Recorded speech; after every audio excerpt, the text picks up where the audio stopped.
Assalamualaikum warahmatullahi wabarakatuh. Halo anak-anak, bertemu lagi dengan Miss Tria di pelajaran Produk Kreatif dan Kewirausahaan. Kali ini kita akan membahas bab pengujian dan evaluasi produk. Untuk lebih jelasnya, kita simak video berikut ini. Apa sih yang dimaksud dengan pengujian produk? Jadi, pengujian produk merupakan kegiatan penting untuk menjamin kualitas produk di pasaran. Sebelum sebuah produk dipasarkan, perlu dilakukan pengujian produk terlebih dahulu. Biasanya, pengujian produk dilakukan dengan pengukuran terhadap sifat dan kinerja produk tersebut sesuai standar tertentu. Hakikat pengujian produk. Mengapa sih perlu diadakan pengujian produk? Jadi, dengan adanya pengujian produk, maka dapat diketahui keamanan dan manfaat dari produk yang bersangkutan. Selain itu, dengan pengujian produk dapat memberikan gambaran bahwa produk tersebut diminati konsumen, sehingga secara umum dapat menunjukkan selera pasar. Selanjutnya, pengujian produk perlu mempertimbangkan aspek khasiat, terutama bagi produk yang bersifat memberikan manfaat tertentu. Artinya, produk yang ditawarkan harus yang benar-benar memiliki manfaat atau khasiat sesuai iklan yang ditawarkan. Jika hal ini tidak terbukti, maka produsen akan kehilangan kepercayaan konsumen. Tujuan pengujian produk. Secara umum, pengujian produk dilakukan untuk memenuhi berbagai tujuan. Antara lain, yang pertama, memastikan bahwa produk tersebut telah memenuhi persyaratan spesifikasi, regulasi, dan kontrak sebuah produk. Kedua, memastikan bahwa produk sudah berjalan pada jalur yang semestinya melalui pembuktian demonstrasi produk. Ketiga, menyediakan data standar bagi kepentingan ilmiah, teknik, dan kegiatan penjaminan mutu lainnya. Yang keempat, menetapkan kesesuaian produk dengan penggunaan akhir. Yang kelima, memberikan dasar untuk komunikasi teknis suatu produk. Yang keenam, menyediakan sarana teknis perbandingan dengan produk lain. Yang ketujuh, menyediakan bukti dalam proses hukum, seperti pertanggungjawaban produk, hak paten, klaim produk, dan sebagainya. Yang kedelapan, membantu memecahkan permasalahan terkait kendala produk. Dan yang terakhir, membantu mengidentifikasi penghematan biaya dalam proses produksi. Kegunaan pengujian produk. Para ahli riset pemasaran mengatakan bahwa pengujian produk merupakan satu-satunya penelitian pemasaran yang paling berharga bagi perusahaan. Besarnya nilai pengujian produk bagi perusahaan ditunjukkan oleh banyaknya kegunaan pengujian produk. Adapun kegunaan dari pengujian produk antara lain, yang pertama, produk akan lebih unggul dibandingkan dengan produk pesaing. Yang kedua, meningkatkan kinerja produk dan kepuasan pelanggan. 3. Dapat mengkaji kekuatan dan kelemahan produk pesaing. Keempat, menghemat biaya produksi dengan tetap mempertahankan keunggulan produk. Yang kelima, dapat mengukur efek penuaan pada kualitas produk dalam penyimpanan. Yang keenam, memberikan panduan yang tepat terkait efek harga, nama merek, atau kemasan kualitas produk. Yang ketujuh, memberikan panduan pada penelitian dan pengembangan produk baru atau peningkatan produk yang sudah ada. Kedelapan, dapat memantau kualitas produk dari pabrik dari tahun ke tahun dan juga alur distribusinya. Dan yang dapat memberikan gambaran daya terima konsumen terhadap produk. Keuntungan pengujian produk. Bagi perusahaan yang selalu melakukan pengujian terhadap produk-produknya, maka produk yang dihasilkan akan lebih berkualitas dibandingkan dengan produk pesaing yang tidak melakukan pengujian produk. Dengan pengujian produk, akan diketahui kekurangan produk tersebut sehingga dapat dilakukan peningkatan kualitas produk agar produk tersebut unggul di pasaran. Nah, selain itu, ada lagi keuntungan yang didapat dari kegiatan pengujian produk bagi perusahaan. Yang pertama, menjajaki strategi pemasaran. Yang kedua, memberikan umpan balik yang tak terduga. Yang ketiga, upaya mengatur strategi merek, dan yang keempat, membantu proses mencermati kesalahan. Pihak yang berperan dalam pengujian produk. Jadi di sini, pengujian produk tidak dapat dilepaskan dari keterlibatan pemerintah, konsumen, dan produsen produk itu sendiri. Yang pertama adalah pemerintah.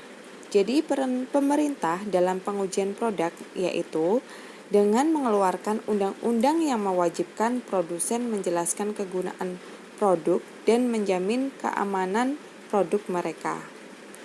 Yang kedua, produsen produk atau perusahaan. Jadi, peran produsen dalam pengujian produk yaitu menyediakan produk dan layanan sesuai dengan standar industri. Dan yang ketiga, organisasi konsumen.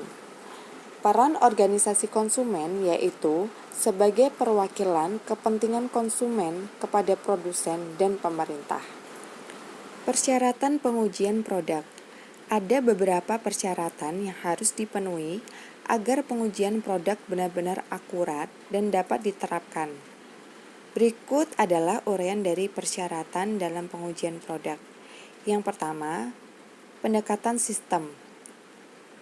Metode dan prosedur pengujian produk harus memiliki sistem yang standar, sehingga setiap produk yang sejenis diuji dengan menggunakan cara yang sama. Yang kedua, data normatif. Pengujian produk dilakukan secara berkelanjutan dari waktu ke waktu. Jadi tujuannya untuk membangun database normatif sehingga hasil uji produk lebih memiliki nilai. Yang ketiga, perusahaan penelitian yang sama. Jadi ada baiknya produsen menggunakan satu perusahaan riset untuk melakukan semua pengujian produknya. Yang keempat, uji lingkungan nyata. Uji lingkungan nyata adalah pengujian produk yang dilakukan oleh orang-orang yang berada di lingkungan tempat nantinya produk tersebut akan digunakan. Yang kelima, populasi sampel yang relevan. Sampel merupakan variabel penting dalam pengujian produk. Untuk produk baru atau produk yang memiliki pangsa pasar rendah, sampel harus mencerminkan susunan merek dari pasar. Sedangkan untuk produk mapan dan populasinya tinggi, maka sampel harus berisi subsampel yang mencerminkan pengguna dari produk tersebut. Yang keenam, variabel kritis. Kegunaan dan kualitas produk harus dipahami dari sudut pandang konsumen dan bukan dari produsen. Dan yang ketujuh, tindakan konservatif. Rumusan produk mapan baiknya tidak diubah tanpa melakukan pengujian dan evaluasi terhadap formulasi baru. Jenis pengujian produk. Pengujian produk pada dasarnya dapat dibedakan ke dalam dua jenis, yaitu sebagai berikut. Yang pertama, pengujian lihat dan pegang. Pengujian lihat dan pegang digunakan untuk menguji aspek visual dan tekstur sebuah produk. Pada umumnya, pengujian ini dilakukan apabila suatu produk tidak akan melalui proses pengujian lebih lanjut. Yang kedua, uji penggunaan. Pada jenis pengujian ini, konsumen akan diberikan sampel produk uji. Nantinya sampel produk tersebut akan dipakai atau dipergunakan oleh konsumen dalam kegiatan atau kebutuhan sehari-hari dalam periode waktu tertentu. Setelah penggunaan dalam periode waktu yang telah ditetapkan, konsumen diminta pendapatnya terkait manfaat, kenyamanan, dan keamanan dalam penggunaan metode pengujian produk.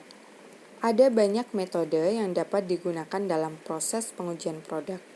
Adapun metode atau desain penelitian yang sering digunakan dalam pengujian produk yaitu sebagai berikut. Yang pertama, monadic testing. Monadic testing adalah pengujian produk yang meminta setiap responden untuk mencoba satu produk dan kemudian mengisi daftar pertanyaan yang bersifat penilaian terhadap produk. Jadi, pengujian ini merupakan metode yang terbaik untuk pengujian produk. Yang kedua, sequential monadic design. Jadi, bisa disebut dengan monedik berurutan, yaitu desain pengujian produk yang meminta setiap responden untuk mencoba dua produk secara berurutan.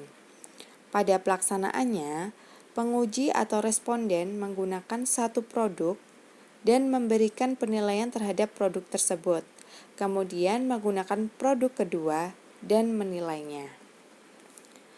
Untuk yang ketiga, pair comparison design, atau disebut juga dengan desain perbandingan berpasangan. Ini adalah desain pengujian produk yang meminta konsumen untuk menilai dua produk dan menentukan produk mana yang lebih baik. Desain pengujian ini bersifat membandingkan produk dengan produk lain. Uji perbandingan berpasangan ini menggambarkan proses pemilihan produk oleh konsumen dalam kehidupan sehari-hari. Dan yang terakhir adalah proto-monadic design, yaitu ini melibatkan dua produk yang akan diuji oleh setiap responden. Produk diuji satu persatu. Pada produk pertama, penilaian berdasarkan pengukuran monedik.